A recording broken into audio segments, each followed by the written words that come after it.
So some other common issues, other things we want to talk about really quick before we wrap up here. Occupational injuries. I've been talking primarily here about what I would call traumatic or acute injuries. So somebody who gets injured and you know they got injured right then and there. Occupational injuries are where there's no real specific injury date. And we call these occupational back injuries. Like your back wears out over time because you're doing heavy work. Shoulder injuries can sometimes play into this. The one that you typically see are hearing loss. And because if you have, you're working on loud machinery all the time, over time your hearing does go down. Those are their own little ball of wax and how they get handled there. A lot of times you'll see certain types of exposure to cancers. Mesothelioma is one. It's an asbestos. It's a cancer that comes from asbestos exposure over years and years and years. Those are considered occupational injuries and probably deserve their own kind of discussion, I would think. Another thing to look out for, what a lot of employers don't understand or don't until they run into it, is if you have traveling employees.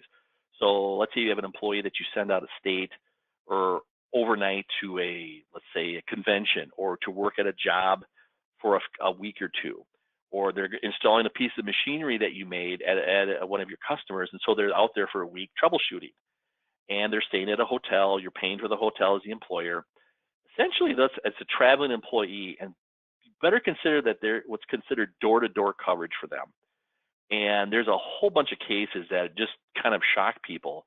The most recent one that made Court of Appeals was, I bet you it's about 10 years ago already, where it was an employee who went to a convention for work, and he was there all day. And of course, they go out drinking after the convention, and he was going to stay at a cabin that I don't know if he owned it or his family had it or something. I can't remember what the deal was, but he was driving out to this cabin, and this was middle of winter.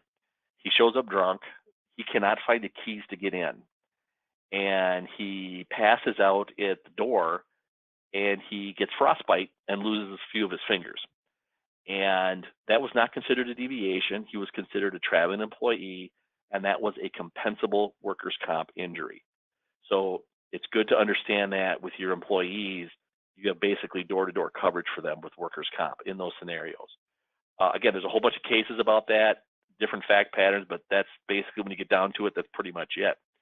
If you have employees who do work in other states, if they're just passing through, I wouldn't worry about it.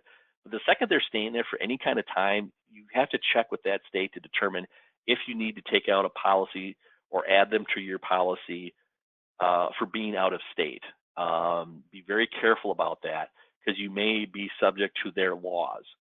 If you got an employee that's working out there for a few weeks in a different state, suddenly your employee may be able to pick that state's work comp law as his exclusive remedy. So the second you start going out of state, pay really close attention and follow up on that a lot. Again, probably deserves its own discussion, but if you have that scenario, check into it, check with your agent, find out what you have to do. Check the websites for those individual states. Every state's got a website as to what constitutes when you have to have their insurance. They tell you right there. So usually you can find that information out. Just be aware of that issue. One thing is our uninsured or underinsured motorist claims. So if you have an employee sitting at a stoplight and he gets rear-ended and severely, a lot of damage, a lot of injuries, work comp claim, but he's in your vehicle. He's in one of your vehicles and you have uninsured or underinsured motorist coverages. He can make a claim now, or she, if she's injured, can make a claim for an uninsured motorist, meaning they didn't have the party that hit them and caused the injury didn't have any insurance. They can make that kind of a claim. So your employee can make a claim under workers' comp, and they can make a claim under the uninsured motorist coverages. And that does not violate the exclusive remedy provisions that the Work Comp Act has, because they're entitled to it. That's part of the coverages. Then we've seen a few of those over time where that does come up. So just be aware of that. And again, as the employer, you don't have any exposure beyond what the policy limits are that your insurance that you purchase from your insurance company. The maximum that's ever going to get paid out is the policy limits of the uninsured motorist policy. They're not going to come to you for additional amounts over and above that. So rest easy about that. Just be aware of it. The other thing that's not covered by workers' comp are obviously discrimination claims, race discrimination, sex discrimination, sexual harassment. That's employment discrimination. That's not workers' comp. That's a whole other area. Again, exclusive remedy does not apply to discrimination claims. A couple last things here. Temporary employment agencies. A lot of companies use temporary employment agencies. And the great thing about it is when you use a temp agency, the temp agency is the one that provides the work comp coverage. But you, as the client company, benefit from the exclusive remedy provisions. You are allowed to have that, and that it flows through. It's one of the advantages of using a temp agency before you hire somebody permanently on. They take on the work comp issues, and you get the exclusive remedy provisions. You know, you're usually providing the liability coverages, which is fine, but the work comp does flow. The exclusive remedy does flow through you. And if you hire temps from two different agencies, the law now says that exclusive remedy applies to both of them. If one causes injury to another one, it applies to both of them. So that's an area to just be aware of and keep your eye out for. A couple other issues that come up a lot. In the state of Wisconsin, if you have a parking lot and the employer provides it, which is very often the case in the state here, and the employer comes in, parks the car, steps out, slips and falls on ice, which is the typical scenario, that is a work comp claim, unless they're deviating somehow as they walk through a parking lot and they walk through the landscaping rather than in the parking lot area. It's considered a compensable workers' compensation claim. So watch out for your parking lots for a lot of reasons. Make sure that they're clean as best as you can.